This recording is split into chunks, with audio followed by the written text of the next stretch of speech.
Welcome to Her Lights, your home for women's sports coverage. I'm your host, Erin Foley, a stand-up comic, TV writer, and most important, an obsessed sports fan.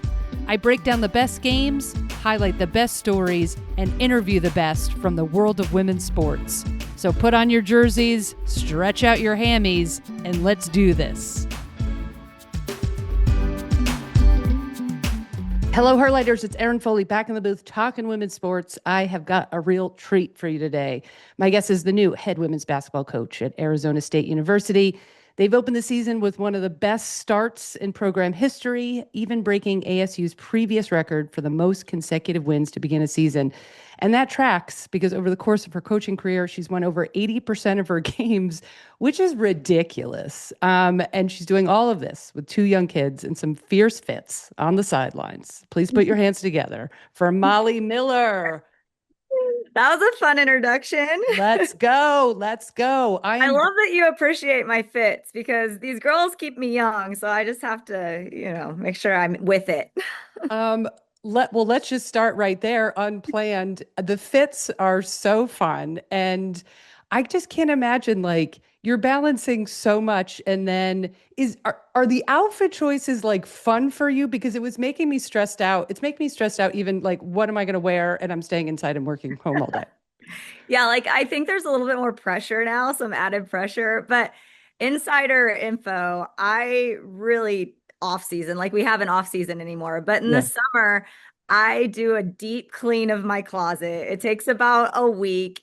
And during that time, also, I'll pick out my season outfit. So they've been planned for a while, so I don't have to stress out. Now, some cool things along the way happens where like the Arizona blazer I got sent. So the Sparky on the back against Arizona. So that was fun. And then sometimes I'll see something online that I'm like, I'm going to try it. There's no way I have time to go shopping during season. I mean, it was funny. I did a Goriana jewelry promo, and I mean, my nails were awful. So everyone's like, "Oh, you got your nails done." I'm like, "No, I did not have time to go get my nails done. I pressed them on for when I was in a meeting with our ops person. I was like, "Hey, I know this is a 15-minute like catch-up meeting, but do you care if I just like press these nails on real quick?" So it is low maintenance, and then a lot of planning that goes into it. Wow.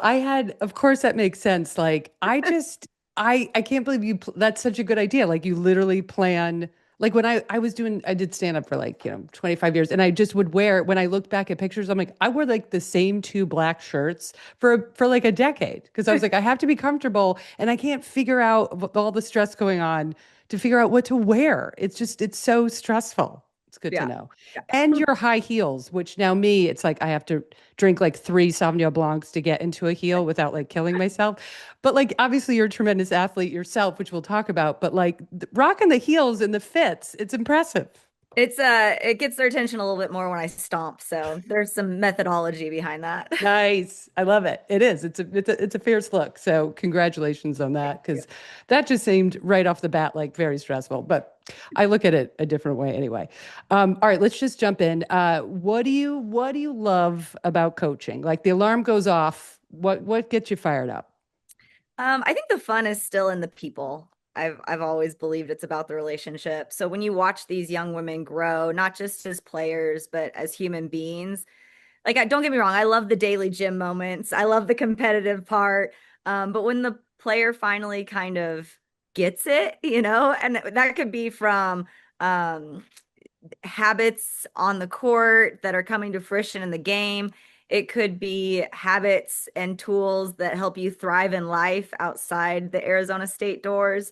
So, I mean, I like the locker room laughs. I like the joy after a tough earned win.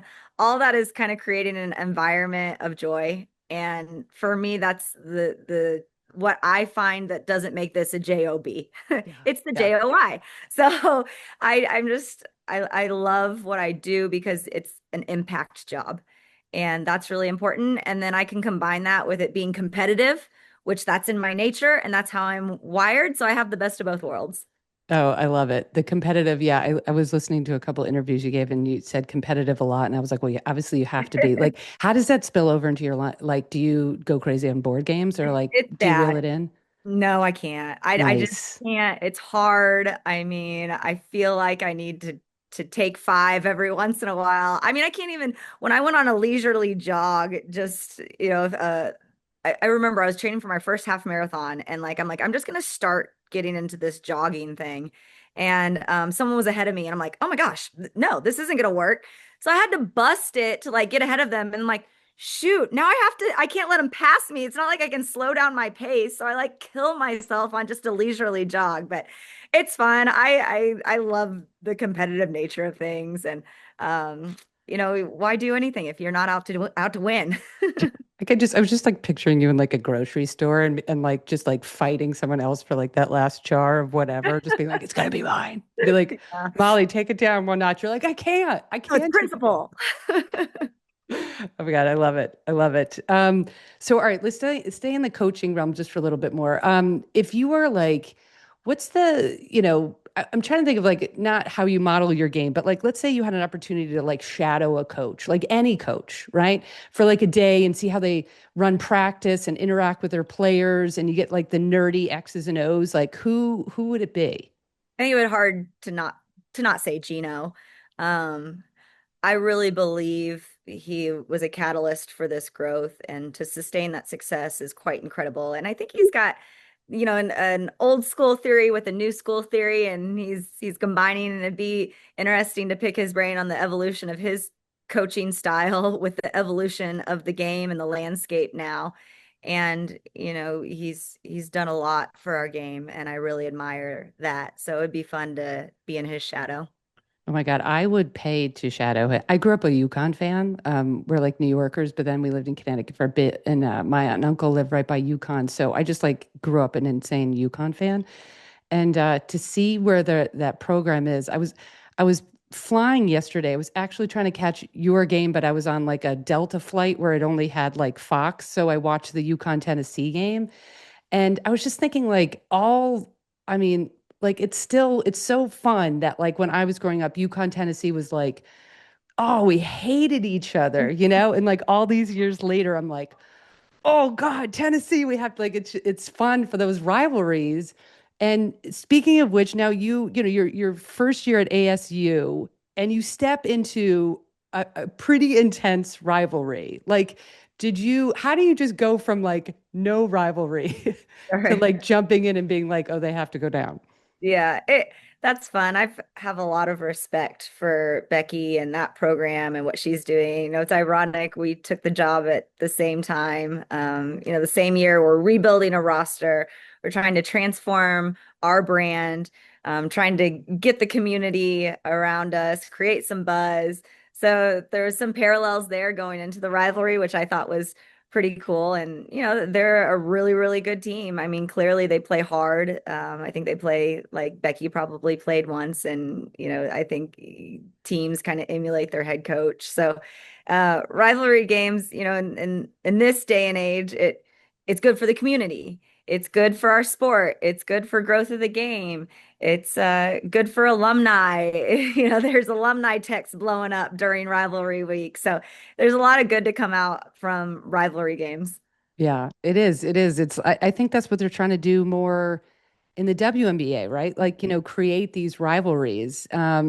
It's a little harder for me. I guess it's easier for me in college because all we could see was like college until obviously 97. But women's sports, I still think are so feel good. It's very hard for me to like create an intensity of like Yankees versus Red Sox, which I will die. You know what I mean? Like, so yeah, it's interesting to be like, okay, now I have to get in mode to hate this to hate Right. this team. Besides that, like your neighbors, it's like you're Yeah. you're you're right there. But Yeah, we can bus back and forth, yeah, We can bring the fans in droves. yeah, I love it. And you won. So that's all that's what's most important. So you started coaching out at Drury University, but you played there. You were a fantastic basketball player. Your stats, I'm a big stat geek, so your stats are fantastic. When you were playing there, like who did you emulate? Who did you love watching? I was a ball girl well, it was SMS back then. Now it's Missouri State Lady Bears. and the Howard sisters, Melody and Julie Howard, Jackie Stiles. Oh, Jackie Stiles. I was like so excited that I got to wipe up their sweat. And I literally saw firsthand on the court, being a ball girl, what hard work looked like. And so that plus the competitive drive and just the nature of, my dad loved the game, and he was my coach growing up. So hoops in the driveway, it just, you can see it, then you want to believe it, then you want to be it. And all those things kind of come to a head and make you the player you are. And I mean, I didn't pass the eye test. I mean, here I was, this little 5'6", scrawny thing on the court, but I definitely had a big heart. And still to this day, it's how you do anything is how you do everything. So, I thought, all right, if I don't take possessions off, if I earn my keep on the defensive end, if I was feisty, if I got to the free throw line, if I was aggressive, like that's how I was going to have success. So it was a recipe that worked. Yeah, absolutely. And so, yeah, Jackie Stiles, oh my God, I remember watching her. I mean, that her, record holder for points held for like 16, 17 years. Like it's incredible. Yeah. I was loving her in the WNBA, and I just feel like there's so many, like not so many, but the injury bug, like, Yeah. oh man, that like broke my heart because I felt like she was just so dynamic and fun to watch. That's a good one. That's like right in your backyard, right? You grew Yeah, up there, it right? is close to home for sure. Yeah. Oh my God. Yeah, I love it. So just speaking of like, right, so you're at Drury and you're crushing it, hometown hero, you played there. And I always like to like look at moments of like, all right, well, I get this phone call and my life changes. Like, could you tell us a little bit about the switch and the job transfer to Grand Canyon University? Because that's a big leap. Yeah, I mean, we were undefeated. It was COVID. We were going to march our way to a national championship. I had no doubt at Drury. So it was like blinders on, no distractions. Let's go get this natty. We were number one team in the country from the day the very first rankings came out all the way to the end. So I guess we were default national champions. I keep telling myself that to feel better. Yes. But our season got canceled. And so in my mind, I'm like, we're going to come back and we're going to win this. And we had some good returners. And then, Grand Canyon called, and, my mom always said, educate yourself about any opportunity. Because in my mind, I was like, we're coming back. I got to win a national championship at my alma mater. To me, it wasn't always the grass is always greener. I wasn't motivated by monetary or level or status. Like I wanted to win and I wanted to do it the right way. But I started calling around some people that I knew in the conference, some coaches, and they're like, no, this is a really good job. Like you're a resource. They care about women's basketball. It was a private Christian university. So that was basically stair step from Drury, kind of plug and play there. And I just felt like, okay, maybe I'm supposed to do this on a bigger scale. Maybe I can reach, maybe I can get out of my little Missouri bubble and spread my wings a little bit. So, I researched the job and was like, you know what, I think this is a landing spot for me, and I can do it the right way and we can win. That was keys for me. And so got there and obviously had a really great, I think two things can be true at once. An amazing time, turned that, made history. Really excited about what we did. Have a lot of gratitude for my start in Division 1 there, and then also really excited for this next chapter. And it's always, I say it's kind of a feather in my cap when I see my assistants go on, and kind of climb the ladder and be able to fulfill their hopes and dreams. So, GCU was really that springboard for me. And what was it like? What was it like just as a human being to be like, oh my God, I'm leaving Missouri, like and with your family and everything. That must have been a pretty difficult decision. Yeah, I think I was 34. So like I here we are. All I had known was Springfield, Missouri. And I was very fortunate though. Cy was 6 months old, my son, and Crosby was 4. So they were at prime ages to where it wasn't going to affect them too much. But I was like, I called my parents. I'm like, all right, mom and dad, if you could spare it, mom, I need you for like 4, 6 months to help me just get acclimated. Could you come with me? Well, they ended up finding a house and ended up staying for 4 years. So my parents still had their house in Missouri. They had their house in Phoenix. They'd go back and forth. My mom was here probably more so than Missouri. So they say it takes a village in coaching. It 100% does. And I couldn't have done that without my support team. And still to this day, Derek, my husband, is a rock star. We've got support from his parents and my parents. So that's the beauty about this job is you bring everyone with you, Yeah. literally and figuratively. So they're along the ride as well. That's really great. I love that. And I'm sure it was just an absolute thrill for your parents too. I Oh mean, to yeah. see you succeed and to help, like that's awesome. I love it. I'm getting choked up. I love this. Oh. Yeah, I was interviewing Lynn Roberts, the Sparks head coach, and when she was at Utah, and they made the big decision to come to LA, and she brought her parents and then her wife's parents. They all live out here, so it's really sweet when it becomes like a family, a family, affair. Yep. Your kids now, obviously, you have two little ones. You've got a D1 program that's obviously incredibly demanding. Like you ask a lot of obviously your kids and your basketball kids. How do you like replenish the well? Like, because it's all eyes on you all the time. Yeah, I could self-admittedly be better at that, but I try to be very intentional with my energy. And we have a Mollyism, Benergy. So it's bench energy. So the people on the bench, like we want to give, we want to pour. It's give energy to get energy. So Benergy is very positive, it's intentional energy, and I feel like that applies to me too.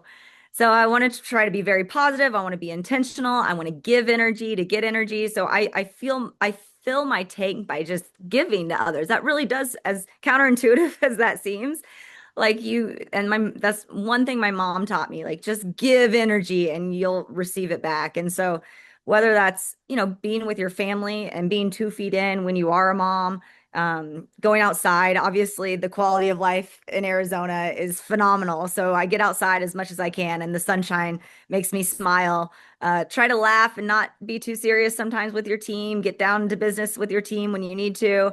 I do have an amazing staff. So I feel like this year I've been able to delegate because I trust my staff, which is huge. So honestly, like I'm fueled by purpose. And when you're aligned, when you love what you're doing, when you believe in the service part, when you believe in the leadership part, when you believe in the impact, that helps you manage the grind. Yeah.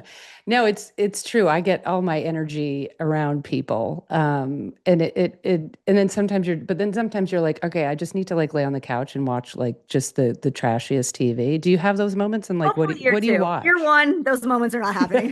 Or off season, like off season, is there something you put on where you're just like, oh, this is just like, just so shitty, it's so good.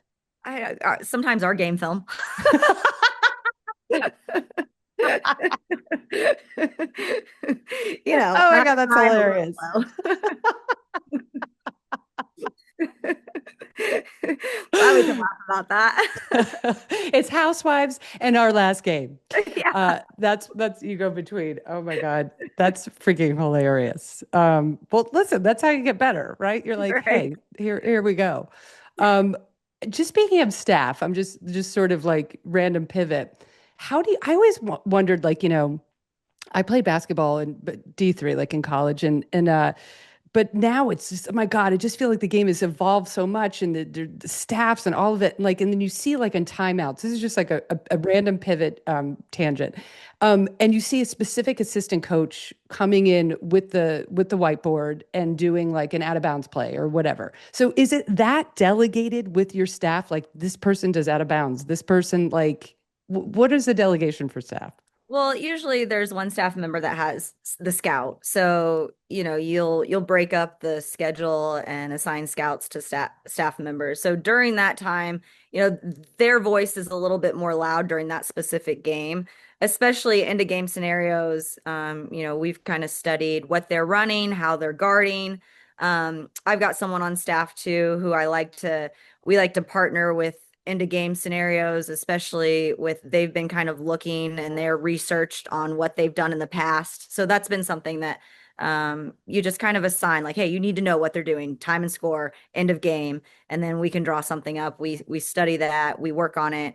But I'm a very much, hey, everyone has a voice in this. And that's one of the hardest things about coaching is you're carrying a lot of people's dreams and you're helping them, and there's a lot of movement in this. So I have assistants. I always say this. I don't have, and I stole this. I've got to figure out where I stole this from, but the assist goes to someone. I don't have assistants. I have head coaches that assist. Mm. And so I believe that, if their dreams are to be a head coach someday, then I have to give them a lot of responsibility. And that's part of it. And I really do trust the staff. They're wonderful. I feel like we've got each other's back. Yeah. And how, like, can you watch can you watch basketball? Like, I can't watch stand up. Like, I just did it for too long. Like, because I can see, like, I'm like, oh, where's the joke or whatever. Yeah. Like, Yeah. when you watch basketball, is it just like, is there any enjoyment in like WNBA or NBA, like, or anything? Or are you constantly like, oh, I need that play? Or like, how are you constantly analyzing the game? No, you do. You can't get away. You can't. Your Yeah. brain can't shut off from that. So if it's a play you like, or oh, they might need a timeout, or I wonder if they're going to switch defenses. I wonder how they're going to guard. They've been getting hurt on this action. So it's always going through your head. The X's and O's are frontal lobe, always. Yeah. And just speaking of just a couple more, speaking of the X's and O's, it feels like, this is such a random question, but like, it just feels like, all right, well, how many plays can I come up with? Like in the history of basketball, or like, where do you get your, like, is there some go-to teams or coaches or whatever? Like, I know everybody's looking at everything and being like, okay, that's a good out of bounds play. Like, let's grab that. But like, is it like a fun, imaginative part of the game for you, or are you constantly like on the hunt, or a combo? No, I think it's one of the most exciting chess pieces of the game. I really focus on personnel. So we might look a little different year to year. I don't try to plug kids into a system. I try to work our system around who we have. So if we've got a really dynamic guard who can get to the rim and slash, well, how do we put them in positions to do that? If we've got a really good post that can pick and pop, then we probably need to add that to our playbook. If we've got a point guard that can really distribute the basketball, then we've got to work on our space and getting her downhill. So I think it's more personnel driven for me. I also, yeah, you do the typical when you're watching teams play each other, or you're scouting another team and something worked well against another team. We're like, oh, we might need to add that quick hitter for this upcoming game. And sometimes that's beneficial to someone else exposed their weaknesses. Why not, share the answers? Like it's Yeah. okay that you can take things here and there. So that's how I approach it. Yeah, I love it. All right, just two more. Your kids, I saw this really sweet Instagram post where your kids were like just balling out in the bedroom, just Oh going my at gosh, it that was with last basketball. night. I was literally watching game film and Derek is like, you have to come see this. So I like poked in my head and it was like a mixture of WWE and basketball. And I said, nose goes on taking them to the hospital. We have a game tomorrow. He goes, all right, I'll take him if we need to. But are they dig it? Do they love it? Like, is the, I know like they're at practice with you and stuff, but what's their relationship to basketball right now? No, they do. And we're trying to like instill that competitive fire in them because I think kids too often, even at a young age, they just get like they don't want to make mistakes and they're already perfectionists. So if they fail, they don't even want to do it at all. So we've really been trying to instill this fun and competitiveness and have fun with it.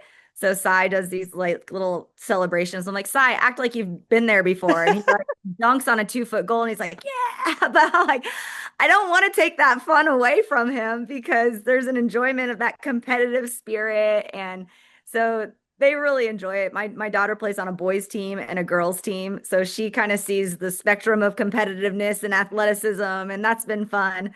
And then yeah, my 6-year-old Sai, he leads head first into everything. So Yeah. we just count the days. I mean, I had to shut that down. I'm like, okay, it's been 15 minutes of that fun. Like, let's get to bed now. So Yeah. Yeah. They were really, I was fun. I freedom. was like, oh my God, I had two sisters growing up and they wanted no part of any of my basketball, football. Like, I used to be like jumping over them and like pretending they were defenders and they were just like not any of it. But it was fun to see your little one's just like, yeah, WWE. Well, I guess when he gets really cocky, you just keep raising the rim, right? And so Yeah, there there you we go. go. There you go. I'll have to humble him someday. All right, now you're going against mom. Yeah. Good luck, buddy. So I just wanted to end with this, just kind of just sort of the relationship you have with like WNBA Phoenix Mercury. Like I was at Unrivaled this weekend in Philadelphia, and my God, it was just like the energy, the excitement that I think is spilling off from the WNBA and Unrivaled. And do you get to go to Mercury games with your kids? And like, what is the interaction? It's just so cool to have a WNBA team. Oh my God, they went to the finals. Just wanted to see your relationship with that WNBA team. Yeah, it's so great. I mean, literally the Mercury are stone's throw away. So we were there often. It's an incredible moment for women's basketball. I mean, with the WNBA growth and the visibility, the engagement, it's all real. And now there's like an appetite for innovation with Unrivaled and these different formats. So I think the platforms themselves are expanding, and now players have more agency, they have more opportunity, and there's just different ways to showcase that talent. And I think it's amazing where we're at, this kind of bridge between talent and women's basketball and opportunity and investment. We're right here. Yeah. So I love being a part. I mean, you can hear us. So It's so exciting. so exciting, and to see where it's about to go. I know it's going to explode, and it's been awesome. We have, since we're so close to the airport and the Mercury, we'll have teams come through here and use our practice facility, so we're able to interact and engage a lot. And then Nate Tibbetts has been awesome. He's been, just he comes over and watches our practice. We get invited to Mercury games, so there's a good partnership there. And a lot of players in college want to play at the next level, so having them in our backyard, I think, is a recruiting advantage as well. But they're doing great. The Mercury had a great run this year, so excited to cheer them on. Yeah, and you got to just get DT down there, and your kids, their heads will explode. Oh Mine yeah. would, and I'm Yes. not even playing. Yes. But that's awesome. Yeah, it's so great I'm so glad. I'm glad to hear that too, because that chemistry with the WNBA team in your backyard. Yeah, definitely good recruiting tool. That's Yep. amazing. Well, good luck for the rest of the season. Obviously, you're just obviously just like a winner everywhere you go. Uh-huh. Now I'll start cheering for ASU. Go Sun Devils, There you and go. hope to catch one of your games soon. But All good right. luck the rest of the Works season. out. All right. Yeah. That's it for today's episode of Her Lights. If you're loving the show, do me a huge favor. Wherever you listen, rate, review, and subscribe. It really helps me grow the podcast and get more people discovering how amazing women's sports are. Leave a 5-star rating and drop a fun review. I'll pick my favorites and read them on the air. And if you've got a story, an athlete, a game I should know about, shoot me an email at erin@herlights.com. I would love to hear from you. Fans, friends, family, have the best week of your life.